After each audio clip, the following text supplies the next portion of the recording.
And welcome back. It's Scroll Center again, of course. No mystery swapping of people in here. Now, that being said, whoa, hello. Just trying to think about what would be the best approaches to the game. I tend to be more of a tactical gamer. Helps make up for my lack of skill, actually. I'm doing okay with skill. I'm not, like bad at games. I'm just not great at them either. It's like, yeah, I could probably, if I actually had the patience, I might have gone for something like, Dark Souls, but I'll be honest, I don't have the patience. It's like, I've got plenty of other stuff to do in real life that's a bit more important, so, because why would I deal with all the frustration of a game like that? Because that's the key. It's not, just whether you win or lose, it's that it becomes frustrating to try over and over again so that you memorize it. So games like that tend to rely very heavily on both memorization and also on basically, foreknowledge of the area. So, well, I'm actually not really saying it the way I mean to. It kind of sounds like the same thing. There's muscle memory, memorization, and then there's also the issue that you already know where everything is at. So, you know as well, both, you can, like, practice your moves, getting it just right, but you've also got the fact that you already know, like when you come around this corner, there's this particular item in this particular area, or this enemy has these exact attacks, etc. It's actually something I want to do, because of the way a lot of these games are and whatnot. The other thing being, of course, it's not like you're doing it your first time. But, as people die over and over and over before they get good enough to do things like, for example, beat Dark Souls without dying once. I have no keys. That stinks. Ah, oh well. Anyways, one of the things I wanted to do is, okay, so I still don't really have the ability to do things that I would need to actually get back into programming, etc. I mean, back in high school, I made a couple role-playing games on graphic calculator, really super, super simple stuff, so nothing great, but I do want to try again sometime. Here we go. Let's talk to this guy first, though, before I continue. Ah, hello again, my friend. I suspected you would return. Alright, for a moment there, it sounded like he was going to do something different. And sorry, that really didn't sound good, I'm sure. My current mic setup is actually a headset, and I have to keep my microphone way away from the mouth because otherwise it picks up things to the point where it starts popping and screeching. Really frustrating. Anyways, Your transaction is want your back. we've already seen that. I am here to say Dude, why are you doing this again? transaction is most. Thank you. Weird. Anyways, whoa. You can't be duking my attacks. Alright, anyways, so one of the things I would want to work on, as more of a theoretical thing at this point, is the idea of a game that basically designs the content as you go. You would have to have a lot of factors going into it, including the fact that you would reuse a lot of your basic assets, and also many of that being anything from music to sound, lines of code, etc. And anything that's flawed would basically be magnified many times over. So it's not like super awesome, but I think there's a way to do it. But what would basically end up being the case then is that excuse me, you would have two distinct advantages to this. First of all is replayability, because I mean, if you don't know the full plot before you go into it, and I'm not just talking about, designing new dungeons as you go, I'm talking about the plot itself being completely randomized every time you go through. But if you had maybe some basic stuff that you kept to make sure you don't get too bad off, yeah, you got him. um, then basically what I would be looking at is, among other possibilities, um, you'd have the issue of how the game maybe be able to be made faster, maybe not. Probably not, honestly, because you'd have to spend so much extra time on bug fixing, because you can't have the level of bugs that you would normally allow, or else it'd probably look more like Fallout 76 type buggy. Really bad. Finally, we're out of those caverns. What's the matter? Afraid of the dark? Ha! I laugh at the dark. Actually, I'm afraid of heights. Wait, heights? How's that possible? You fly all the time, everywhere. Oh, do I? I must have forgotten. Just like you must have forgotten that I can still fall at any time. Never looked at it that way. You're an interesting one, Fidget. Sorry, I forgot that they interrupted there. Yeah, they kind of interrupt the action every now and then, little tidbits here and there. So, uh-oh, I hate this thing. Dang it.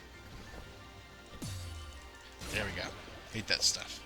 Anyways, so the catch then is that if you can do that, you would have, of course, a game with crazy amounts of replayability, and it would take a lot of fine-tuning, or else you're going to end up with stuff that's just boring, repetitive.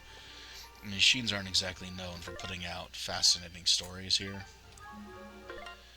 So we would have to be extra careful about your approach. Can we try this? Or you can do that. Gotcha. Alright. And if done correctly, it could actually be interesting, but it would take a lot of work and probably some experimentation as well. Oh, I remember this part. Alright, so those guys are down there. Can I do anything? No. Still got hit. Basically, you have to try to roll past them because you can't actually hit them at this point. This is the... Yeah, I remember this part all too well. I hate it so much. I don't think there'll be anything new for the shop right now. But anyways, go ahead and clear these guys out. Yay, a little bit of healing. Uh-oh.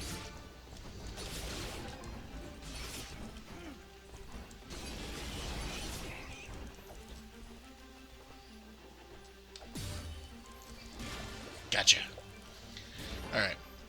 Yeah, it does take a bit of focus for me when I get that timing right. Otherwise, I keep messing it up over and over.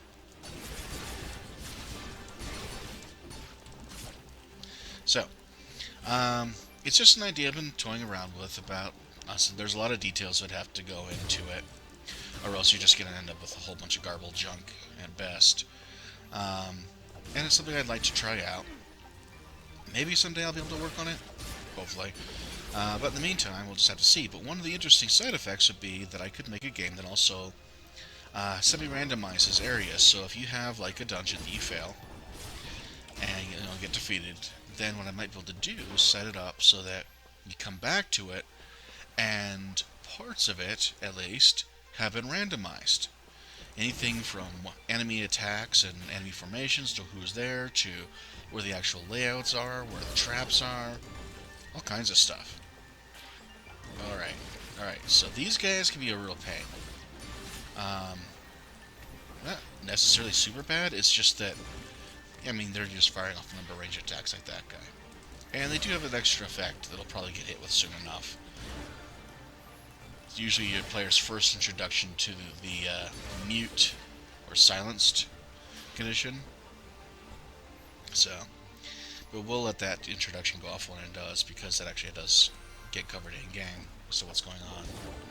So,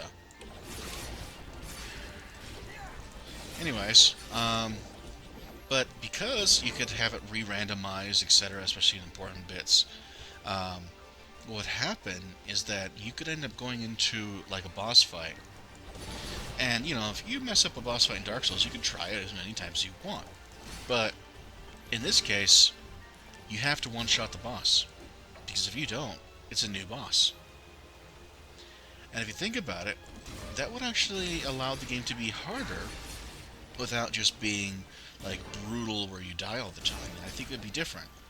Can you imagine if you had to beat a Dark Souls game your first time, one shot, or for that matter, like the timing and everything on their attacks changes after the very first attack, or not very first death. Like every time you die, it's completely new. Every area is new. There's no enemies you just be like, oh yeah, I recognize that from earlier missions or something because everything's been changed.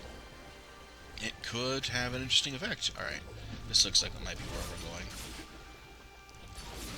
Go ahead and deal this guy. And there we go. More wall chicken, of course. There it is. Hello? Hello, can you hear me? Haley, is that you? Where are you calling from? From beyond the grave! Ah! Demon blacksmith! That's the worst kind of blacksmith! Would you calm down? I'm at home with Maddie. I see you found my dad's lost receiver. Yeah, and it seems to be working. That's great. Now, if you ever need to craft an item, you can do it directly from your inventory. Now, Ducks, this doesn't mean I don't want you coming up to visit me in person. But at least I can keep an eye on you and help you out whenever you need me. Sure, Haley. I really appreciate the help.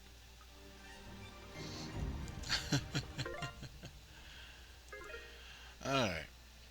So that being said, that does mean we can, for example, grab any of these stuff that we're working on. See if it picked up anything, like, we can get this now. Black Sheath. I don't think we're going to get anything better with these others, though. Alright. Now, that being said, it was just an idea that I've been running with, and it was just something where I've been considering about what would be the consequences, etc. Whoa! Okay, that was not expected. And it would be interesting because it would take out this sort of artificial level of difficulty because, I mean, if you think about it, outside of gaming, it's pretty rare to have a hero, a protagonist of any sort, be able to just try over and over like that. And so that would be kind of an interesting change. Alright. I am going to go ahead do a couple things here. For one, thinking about whether or not we should continue with this area. Let me check the map. That is a long ways back already. That's also a long ways forward.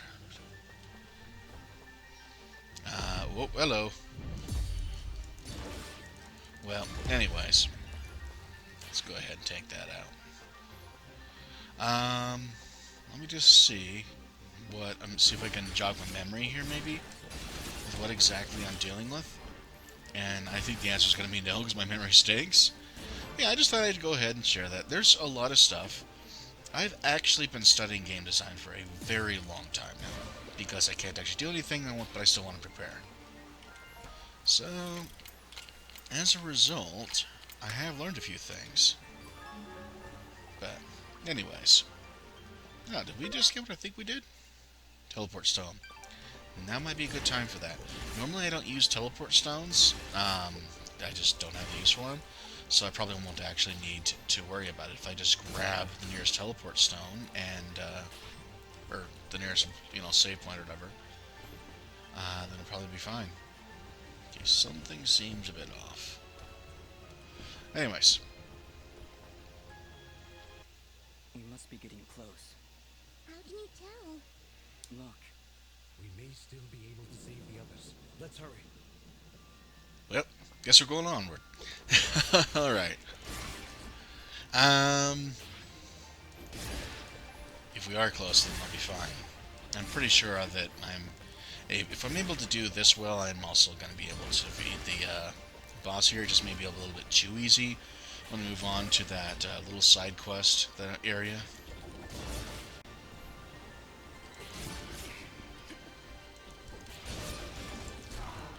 Dang it, I really hate these guys. Anyways. But it's just something where I'm hoping to actually be able to work out some of these different ideas. Let's see what we got here. Alright. Switch to solo mode again. And... Yep. Floor and Spark. So we have that, but we still don't have any of the other stuff we need. Alright. Your transact. So anyways, it'd just be kind of an interesting thing to... Whoa, whoa, whoa. Don't be doing that. It'd just be kind of an interesting thing to think about. What kind of impact would that have on the difficulty if you had to one-shot it, or everything's completely different every single time? Obviously, you'd still want to be careful. You know, I know a lot of people argue about the difficulty, so I'm just going to say that in my experience studying games, you're going to do better, generally speaking, by allowing more difficulty options than less. I mean, if a person wants to say they're really good, well, yeah, they could say, yeah, but I can beat Dark Souls, or they can just, you know, there are games out there with some pretty crazy high difficulties. And you can challenge yourself, and people do some pretty incredible things. Look at all the videos on YouTube right now about challenges for anything from, like, not touching coins or something in a Mario game, which, I mean, these things are littered with coins, anywhere to just, well, just about anything out there people can imagine, no damage runs, etc. One thing I would like to include is some way to... Alright. There's something in the background that looks like a... something. Anyways. I remember what it is. It's a pink bandage. Alright. This is it. That's your clue. It's up here somewhere. I think I defeated the guys too early.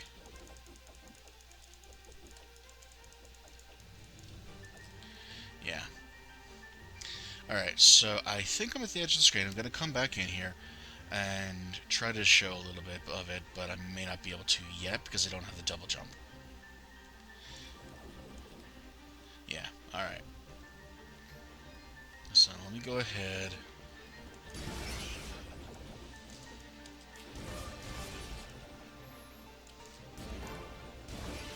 There we go.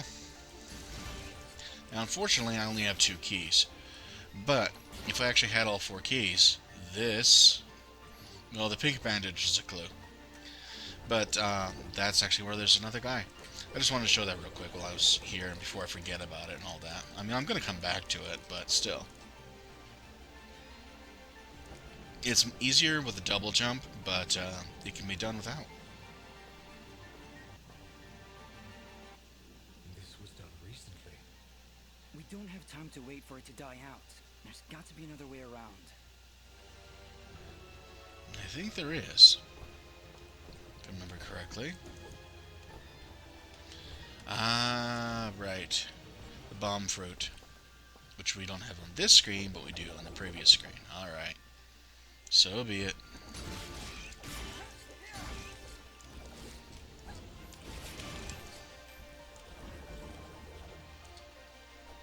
Hate to jet, but a lot of these are actually on a timer. Now, there we go. We get our obligatory wall chicken, and this what this says. We've lost 10 guards to this monster already. He keeps bombarding us with those green flames. They almost seem to have a mind of their own. But then a sudden gust of wind blasted through the village, and the flames disappeared. It stopped the creature's attack for but a moment, enough for me to escape. If only I could harness the power of a storm. Like a dust storm? Yeah, it's pretty obvious. Hello. That did it! I can hear the water rushing below. You were not very subtle, but that wasn't half bad. I'll admit, that's not exactly a subtle idea. Smash rocks. Cause it to be able to get water down there to put out the fire. Hey, it works. Anyways. So, yeah, getting back. I mean, this is the game we're playing. Not some other fictional game that, I mean, right now it'd be purely theoretical. Whoa, whoa, whoa. Let's not get squished. Gotta remember his stomp is faster than his arm swing, so... And it's pretty dangerous.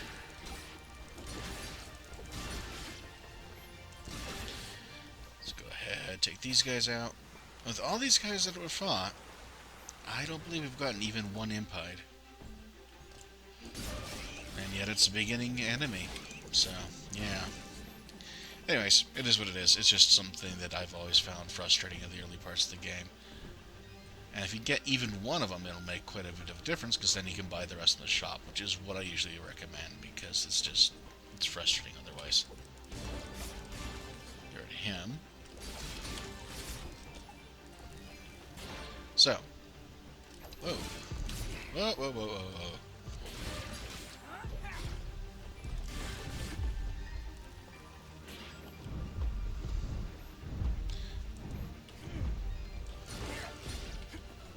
Now he's down here. Got him. See, now the giants are going to be a lot easier. You still got to time it, but they're going to do less damage and take more damage, so that really helps.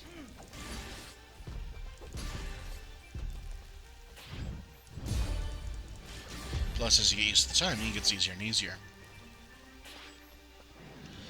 That said, go ahead and get that done. The other requires some vines to go up there. And this, I believe, is our goal. And I'm pretty sure this is a boss fight. So I'm going to go ahead and save here so we can cut this off, and I will see you in the next video.